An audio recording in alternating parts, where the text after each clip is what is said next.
প্রিয় শিক্ষার্থী, আশা করি তোমরা ভালো আছো। আমি Lokman Hossain, head teacher, innovation model school. তোমাদেরকে স্বাগত জানাচ্ছি transformation of sentence part 2, that means simple complex কম্পাউন্ডের পার্ট 2 নিয়ে তোমাদের সাথে আজকে আলোচনা করব। এর আগে প্রথম যে ভিডিওটি ছিল সেই ভিডিওতে তোমরা পার্ট 1 এ সিম্পল কমপ্লেক্স কম্পাউন্ডের একটি বেসিক আলোচনা দেখেছো। আজকে তোমাদের মাঝে আমি সিম্পল থেকে কম্পাউন্ড, কম্পাউন্ড থেকে কমপ্লেক্স কিভাবে পরিবর্তন করতে হয়, রূপান্তর করতে হয় বা ট্রান্সফর্ম করতে হয়, how to transform a sentence from simple to complex to compound, I will try to show you and how to change according to the rules. I will try to make clear the concept and make clear the rules of simple complex and compound. In this class, that means today, এই ভিডিওতে তোমরা আমি তিনটা rules নিয়ে আজকে আলোচনা করব। সেই তিনটা আছে too dot dot to, enough to and because of, এই তিনটা নিয়ে। তো আমি অলরেডি দেখো যে আমি একটি বাক্য লিখেছি, he is too weak to walk. He is too weak to walk. অতএব এখানে এই ট্রু ডট ডট টু হচ্ছে সিম্পল সেন্টেন্স। এটাকে কমপ্লেক্স করতে হলে আমাকে কি করতে হবে? এটাকে কমপ্লেক্স করতে হলে সো ডট ডট দ্যাট এর রুলস প্রয়োগ করতে হবে। তাহলে আমি অলরেডি লিখেছি he is so weak that, দ্যাটের পরে কি করতে হবে? আরেকটি সম্পূর্ণ বাক্য, যেই বাক্যের ভিতরে একটি ফিনিট ভার্ব থাকবে।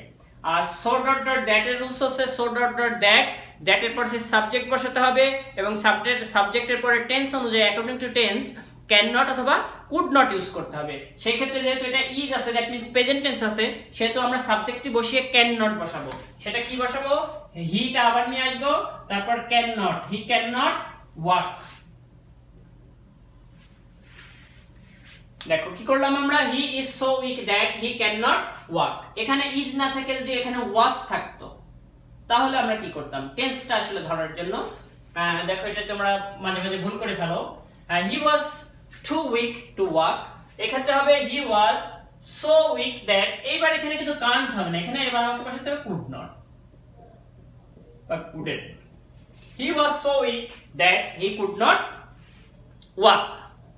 আমার মনে হয় তোমরা বিষয়টা ক্লিয়ার হয়েছো যে ট্রু ডট ডট টু হলে সো ডট ডট দ্যাট বসাতে হবে। আচ্ছা, এরপরে এটাকে যদি আমরা কম্পাউন্ড করি এখন, তাহলে কিভাবে করব? ভেরি ডট ডট এন্ড বসাবো। এই বাক্যে ভেরি ডট ডট এন্ড বসাবো, কিন্তু এই বাক্যে যদি সরাসরি সিম্পল থেকে কম্পাউন্ড করতে বলে আমাদেরকে, তাহলে সেক্ষেত্রে he was very weak and he could not walk. That means দ্বিতীয় বাক্যটা তোমাকে ফরমেশন করে নিতে হবে। আচ্ছা দেখো, হি ওয়াজ, সো এর পরিবর্তে ভেরি বসাবো, তারপর week and he could not walk. তো প্রিয় শিক্ষার্থী, he was very weak and he could not walk। দুই নম্বর রুলসটা আমার মনে হয় তুমি বুঝতে পেরেছো। আমি একটু এইটার একটা সাবসিডি রুলস আছে, সেই সাবসিডি রুলসে যাব।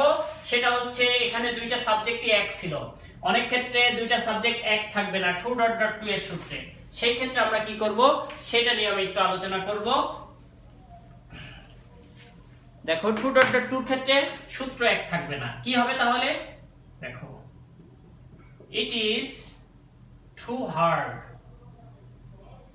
For me to understand.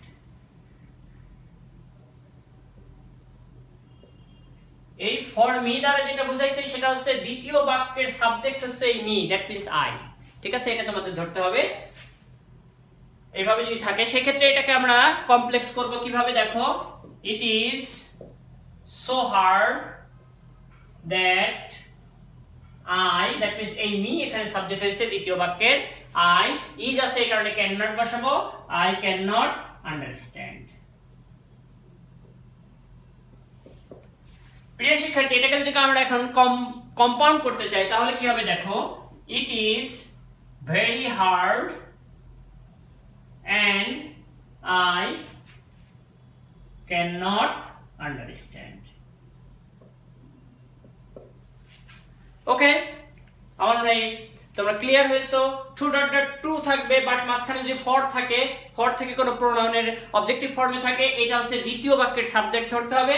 সেই ক্ষেত্রে তোমরা দ্বিতীয় বাক্যের সাবজেক্ট এই ফর এর পরে যেটা থাকবে এটার সাবজেক্টিভ ফর্ম বসাবে, বসিয়ে এটাকে কমপ্লেক্স এবং কম্পাউন্ড করবে এই সূত্র অনুযায়ী। দ্যাট মিন 2.2 থাকলে so dot dot that, এবং so dot dot that অথবা 2.2 থাকলে কম্পাউন্ড করার সময় very dot dot and।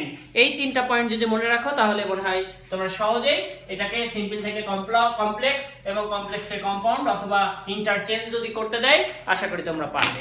এরপরে দেখো enough to বা enough dot dot to।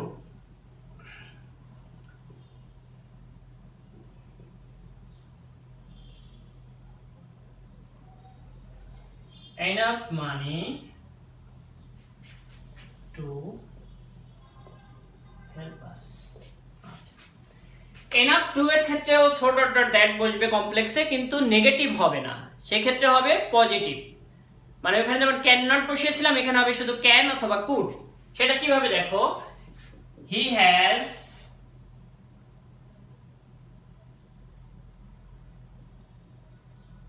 so money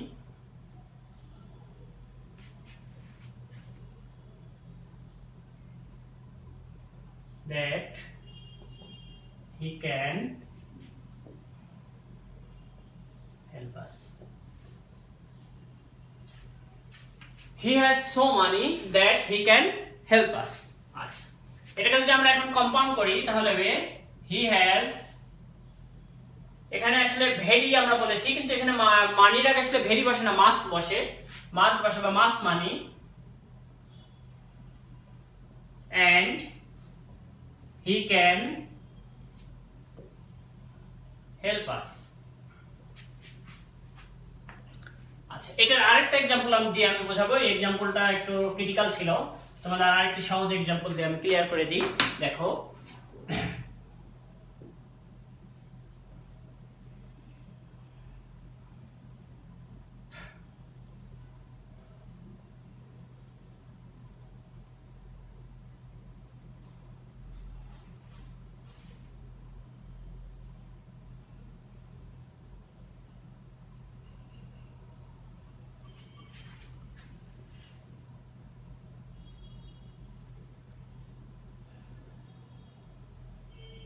দেখো he did work enough to be successful।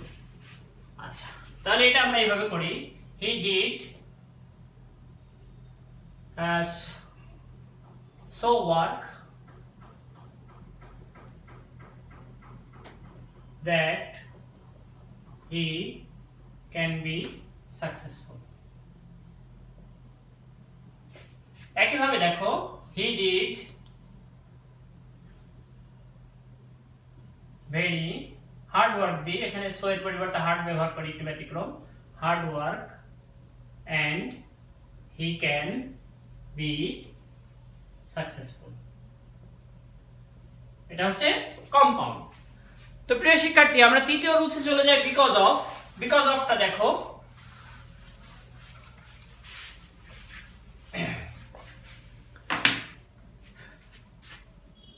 দেখো বিকজ অফ এর রুলসটা দেখো, he could not go to school because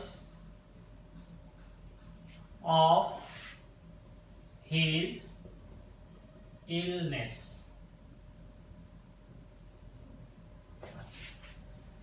তো এটাকে আমরা এখন যখন আমরা কমপ্লেক্স করব সেক্ষেত্রে আমরা শুধু বিকজ ব্যবহার করব এবং দুইটা সেপারেট ক্লজে নিয়ে চলে যাব। সেটা কিভাবে দেখো, he could not go to school because he was ill। because he was ill। এটাকে যদি আমরা এখন কম্পাউন্ড করি তাহলে হবে he could not go to school। না, এটা বসালে হবে না, আগে সে অসুস্থ ছিল, সুতরাং কম্পাউন্ড করার সময় যে কাজটা আগে হবে সেটা আগে বসাতে হবে। এক্ষেত্রে আমরা বসাবো he was ill and he could not go to school।